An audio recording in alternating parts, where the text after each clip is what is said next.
Welcome back to A Minute with Chelsea and the Hobbit Hikers adventure in the West. Today is the day we meet all of the Hobbit Hikers and we meet our guide, and I hope you're ready. First, I woke up in my hotel with Shelby and Annalise. I went downstairs to have hotel breakfast because camp breakfast is just not the same. Hotel breakfast has hot food, even if it is powdered eggs, but it has hot food and biscuits and hot coffee and cappuccino. And camp breakfast is mostly bagels and cream cheese. We ate in the lobby down at the Come On In, which is in Bozeman, Montana. We did not have to meet the other Hobbit hikers and our guide at the airport until noon, and so we decided to go ahead and do our laundry at the hotel while we had the chance, because we still have 5 or 6 more days of camping. I walked across the parking lot to Sarah's hotel because she had DoorDashed me some coffee, and I saw all of these ravens and magpies on the way. When I got back, it was chaos packing time because we all brought so much fucking shit to this trip. But we got it done. We loaded up the car. I did a couple of voiceovers for my vlogs because I had to sit in the hotel room where it was quiet to get my voiceovers done before camp. I'm never sure how much service I'm gonna have when we're camping. We did a final goodbye of the room and we said goodbye to the hotel, and then we drove to the airport.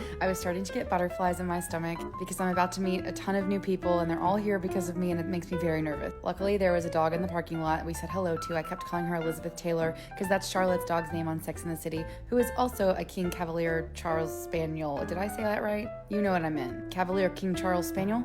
Anyway, I love the Bozeman airport. It's super, super cute. And look who our guide is, everybody. It's Phil. I'm so pumped. Look at my face. I'm just like, hello, Philium. I love you so much. I really do. I love that man. He is the same man who helped us with the diarrhea and the helicopter on the mountain about a month ago. But at least this time we have prepared that man for the worst. He knows what to expect with our group. Everybody got their luggage and we took it to our van and we loaded it up. And by that I mean Phil loaded everything up because that is his job and that's why he's amazing. I'm obviously really excited right now. Now that I've met everyone, the butterflies are gone, I'm totally fine. I think this might have been the last time I felt warm the entire trip, was right here in the sun in the parking lot, because this is the only time it was sunny.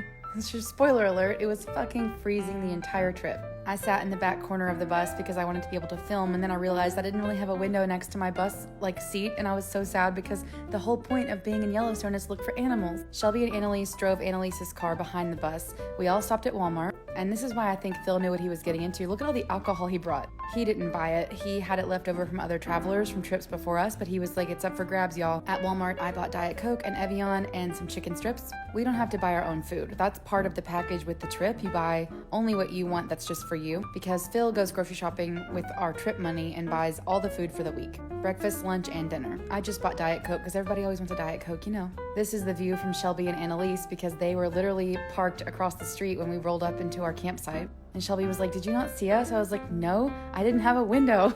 And also I was talking to everyone on the bus, so I was really not paying attention to what was outside. Then it was time to go to our campsite, and look who was waiting for us at our little campsite. Look at that, it's a vole. He's making a house. I was like, can we cut a hole in the bottom of my tent and put it on top of that so we can be roommates? And Phil said no. Then it was time to sit down at camp and go over the PDF. Phil brings a PDF with all the instructions and all the things we should remember and every single day's events. You can pause to read it if you care that much. Then I give my little speech. I talk about pronouns and I talk about respecting each other's space, respecting each other's time. I talk about advocating for your own needs. And also somehow I filmed this clip in slow motion, so just pretend like I didn't. But I talk about mutual respect and challenge by choice and psychological safety, and to make sure that everybody feels welcome, and that if anyone has a problem, they can come to me, that my door is always open, and that Phil's door is not always open because he does have downtime. He has off hours. Now this is Phil telling us we're gonna go see Old Faithful tomorrow and that he can guarantee 2 eruptions, at least 2, and we all lost it because we didn't make it 5 minutes into this fucking trip before we were making jokes about dicks and eruptions, and it just got worse from here. I literally got a stitch in my side because I was trying so hard to be serious and I could not do it. Then it was time to set up camp. That means, well, Sarah's holding a hammer like a little freak. That means that Phil sets up one tent and we watch him, and then we all set up our own tents after that. They are super simple to set up. It's just 2 pieces that you hook everything on, and then you put the rain fly over the top and secure that and make sure you hammer everything down. And thank fucking God we got everything set up, because I'm not even kidding, maybe 15 minutes after all the tents were set up, it started to pour down rain. We put up these pavilions very quickly to cover up all of our food and our tables because it was already starting to sprinkle. I got inside my tent at this point so that I could unpack all my stuff and set up my bed and get all my blankets out. And I just kind of hung out here until the rain stopped. Look at all that rain. It doesn't look like a whole lot, but the temperature is steadily dropping the entire time it's raining. Here is Shelby's bed and all of her stuff. And they were roommates. And here's a rainbow. Every time the Hobbit hikers go to Yellowstone, we are welcomed with a rainbow. It has not, it's never failed. I know I've only been there twice, but it's happened 2 times. And it also happened in Costa Rica and it happened in Bali.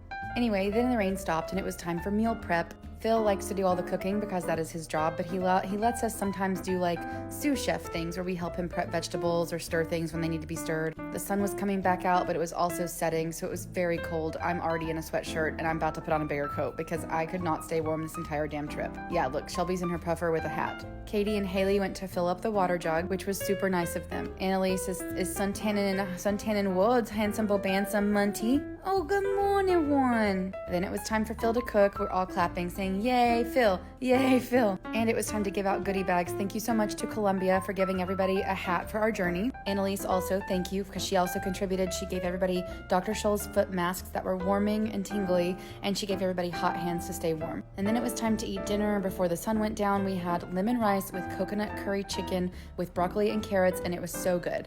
Phil always brings all the spices, so everything is delicious. And then it was time to wash dishes. We do that in number order, so we counted off 1, 2, 3, 4, 5, 6, etc. So the first 3 did the dishes the first night, and then we'll switch off. Then Phil said, you guys want a campfire? I said, Phil, I'm gonna want a campfire every day, all day, because I'm so fucking cold. So he built us a fire, and we roasted some marshmallows. Toasted marshmallows? Which one is it? I burned mine and I melted them. Then I went to the bathroom. This is the inside bathroom at the Mountainside KOA at Yellowstone. It's amazing. It's the best camp bathroom I've ever been in. Every room has its own shower, sink, toilet, mirror, all of it, and a little bench and hooks everywhere to hang your stuff up. If you've ever been camping and you know how bad the bathrooms can be, you'll know that that's like going to the damn Hilton, okay? That's like the Ritz at a campsite. And of course, we got the giggles as soon as we got in our tent. We were just trying to be quiet. We can never be fucking quiet when we're camping. It's something about the fact that you're not supposed to be loud because there's no walls around you and you're in a tent, everyone can hear everything. It's just like in class or at church when you're supposed to shut the hell up and you can't. We laughed so hard that Shelby's glasses fell off her face. I don't know why I'm wearing a raccoon hat. I don't know, I just put it on. I wore that hat on the last day and Phil was like, are you gonna wear that hat to the airport? And I said, no. He said, be a lot cooler if you did. Then it became stupid, silly, dum-dum hour because I forgot to turn the lantern off. And I was like, we have to get up and turn it off. And Shelby was like, no, I'm going to do it with these trekking poles. And I was like, hey, bestie, I don't think you understand how that lantern works. It's very difficult to close. But you can't tell Shelby no. She's going to try anyway. And then finally she exhausted herself and we just turned it off. I was so cold. I got inside my 0-degree sleeping bag. I put the little hood on. I have like 20 layers on and I'm still cold. Good night from Little Hot Dog Head me.